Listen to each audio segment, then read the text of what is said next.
আপনার খাওয়ার ব্যবস্থা আছে, আপনার থাকার জায়গার ব্যবস্থা আছে, আপনার পরনের কাপড় আছে, আপনার চিকিৎসা ব্যবস্থা আছে, আপনার বাচ্চার শিক্ষা ব্যবস্থা আছে।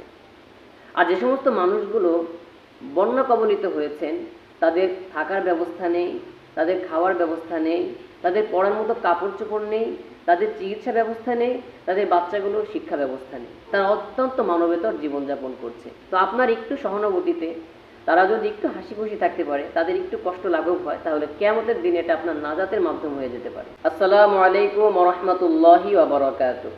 আলহামদুলিল্লাহি ওয়াহদা ওয়াসসালাতু ওয়াসসালামু আলা মান লা নাবিয়্যা বা'দা। প্রিয় দেশবাসী, দূরে এবং কাছে যে যেখান থেকে শুনছেন, প্রত্যেকের প্রতি শুভেচ্ছা নিবেদন করছি। কয়েকদিনের টানা বৃষ্টিতে দেশের বিভিন্ন অঞ্চল পানিতে ডুবে গেছে। যে সমস্ত অঞ্চল পানিতে ডুবে গেছে সে সমস্ত অঞ্চলের মানুষ অত্যন্ত দুর্বিষহ জীবনযাপন করছে। আমাদের মানবিক, নৈতিক, ঈমানি দায়িত্ব হচ্ছে আমাদের যার যতটুকু সামর্থ্য আছে ততটুকু নিয়ে তাদের পাশে গিয়ে দাঁড়ানো, এবং এই সমস্ত বিপদ আপদ আল্লাহ তাআলার পক্ষ থেকে আসে আমাদেরকে পরীক্ষা করার জন্য। রাসূল পাক সাল্লাল্লাহু আলাইহি ওয়াসাল্লাম বলেছেন, একজন মুমিন যখন বিপদে পড়ে সেটাও তার সওয়াবের কারণ, যখন সে হাসি খুশি থাকে এটাও তার সওয়াবের কারণ।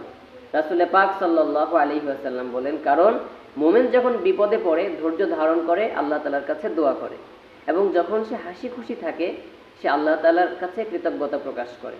অতএব যারা বিপদে পড়েছেন তারা ধৈর্য ধারণ করবেন। তো আমাদের নৈতিক, মানবিক, ঈমানি দায়িত্ব তাদের পাশে গিয়ে দাঁড়ানো। প্রিয় বন্ধুগণ, আপনি একবার একটু চিন্তা করে দেখেন, আপনার খাওয়ার ব্যবস্থা আছে, আপনার থাকার জায়গার ব্যবস্থা আছে, আপনার পরনের কাপড় আছে, আপনার চিকিৎসা ব্যবস্থা আছে, আপনার বাচ্চার শিক্ষা ব্যবস্থা আছে। আর যে সমস্ত মানুষগুলো বন্যা কবলিত হয়েছেন তাদের থাকার ব্যবস্থা নেই, তাদের খাওয়ার ব্যবস্থা নেই, তাদের পরার মতো কাপড় চোপড় নেই, তাদের চিকিৎসা ব্যবস্থা নেই, তাদের বাচ্চাগুলোর শিক্ষা ব্যবস্থা নেই, তারা অত্যন্ত মানবেতর জীবনযাপন করছে। তো আপনার একটু সহানুভূতিতে তারা যদি একটু হাসি খুশি থাকতে পারে, তাদের একটু কষ্ট লাঘব হয়, তাহলে কিয়ামতের দিন এটা আপনার নাজাতের মাধ্যম হয়ে যেতে পারে। রাসূল পাক সাল্লাল্লাহু আলাইহি ওয়াসাল্লাম বলেছেন, মান নাফাসা আন মুমিনিন কুরবাতাম মিন কুরাবিদ দুনিয়া নাফাসাল্লাহু আনহু কুরবাতাম মিন কুরাবি ইয়াউমিল কিয়ামাহ। যে ব্যক্তি, একজন মুমিন যদি আরেকজন মুমিনের কষ্ট লাঘব করে এই দুনিয়াতে, আল্লাহ তাআলা কিয়ামতের দিন তার কষ্ট লাঘব করবেন। এবং রাসূল পাক সাল্লাল্লাহু আলাইহি ওয়াসাল্লাম বলেন, ওমান ইয়াসসারা আলা মুসিরিন ফিদ দুনিয়া ইয়াসসারাল্লাহু আলাইহি ফিদ দুনিয়া ওয়াল আখিরাহ। যদি এই দুনিয়ার কোনো অভাবগ্রস্ত ব্যক্তির অভাবকে মোচন করে দুনিয়ার কোনো ব্যক্তি, আল্লাহ তাআলা দুনিয়া এবং আখিরাতে উভয় জায়গায় তার কষ্টকে লাঘব করে দিবেন। অতএব আমি যদি এই দুনিয়াতে যে ব্যক্তি বন্যা কবলিত হয়েছে, যার থাকার ব্যবস্থা নেই, খাওয়ার ব্যবস্থা নেই, আমরা যদি তার পাশে গিয়ে একটু দাঁড়াতে পারি, আল্লাহ দুনিয়া এবং আখিরাতে উভয় জায়গায় আমাদের কষ্ট লাঘব করবেন।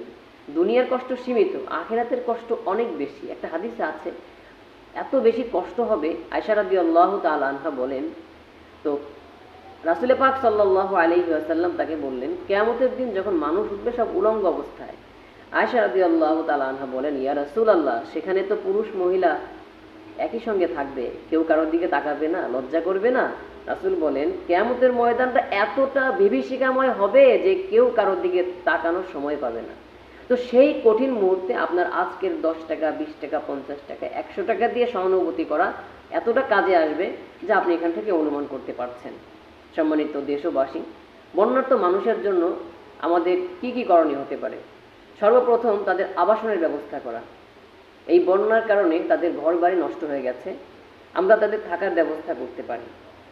দ্বিতীয়ত, তাদের আহারের ব্যবস্থা করা। বন্যার কারণে তারা কোথাও যেতে পারছে না, তাদের কাছে আহার ঠিক মতো পৌঁছাচ্ছে না। অতএব আমরা যার যার অবস্থান থেকে তাদের আহারের ব্যবস্থা করব। আমার যদি অনেক না থাকে, অনেক দাতব্য সংস্থা আছে এবং অনেকে ত্রাণ সামগ্রী নিয়ে তাদের কাছে যাচ্ছেন, আমি তাদের কাফেলায় কিছু শরীক হয়ে যাব। তাদের কাপড় চোপড়ের ব্যবস্থা করা, তারা ঠিকমতো কাপড় চোপড় পরতে পারছে না।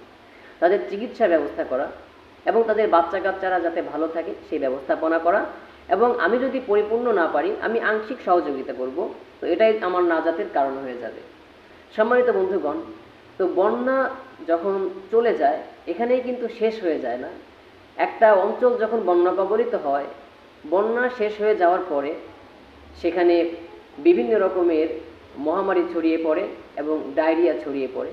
তো সেজন্য আমাদের ডাক্তারি পরামর্শ গ্রহণ করা উচিত এবং যারা চিকিৎসা দিতে আগ্রহী, এবং আমি মনে করি সকলের তাদের পাশে গিয়ে দাঁড়ানো, যখন বন্যা শেষ হয়ে যাবে তাদের ডায়রিয়া যাতে দূরীভূত হয় এবং তাদের মহামারী যাতে দূরীভূত হয়, এটা রাষ্ট্রের দায়িত্ব, রাষ্ট্র পালন করবে এবং আমরাও যার যার অবস্থান থেকে পালন করব। সর্বোপরি আমরা বলি, এই ধরনের বন্যা কবলিত ভয়াবহ পরিস্থিতি থেকে আমাদের মুক্তি লাভ করার জন্য আগে থেকে প্রস্তুতি গ্রহণ করতে হবে। প্রস্তুতিও গ্রহণ করতে হবে, আল্লাহ তাআলার কাছে দোয়া করতে হবে, দুইটার সংমিশ্রণ প্রয়োজন। তো আমরা কি করতে পারি? আমরা খাল নদী খনন করব। এটা রাষ্ট্রীয়ভাবেও করতে পারে, তাদের যেমন দায়িত্ব, আমরা যারা বিত্তশালী আছি তাদেরও এটা একটা দায়িত্ব। আমরা যার যার অঞ্চলের খাল নদী খনন করার চেষ্টা করব এবং পানি নিষ্কাশনের ব্যবস্থা করব এবং পানি যাতে আমাদের ক্ষতি করতে না পারে, তলিয়ে দিতে না পারে, এর জন্য আমরা শক্ত বেড়ি বাঁধ নির্মাণ করার উদ্যোগ গ্রহণ করব। সম্মানিত বন্ধুগণ, আসুন আমরা প্রত্যেকে মিলে যে সমস্ত মানুষ বন্যা কবলিত হয়েছে তাদের পাশে গিয়ে দাঁড়াই।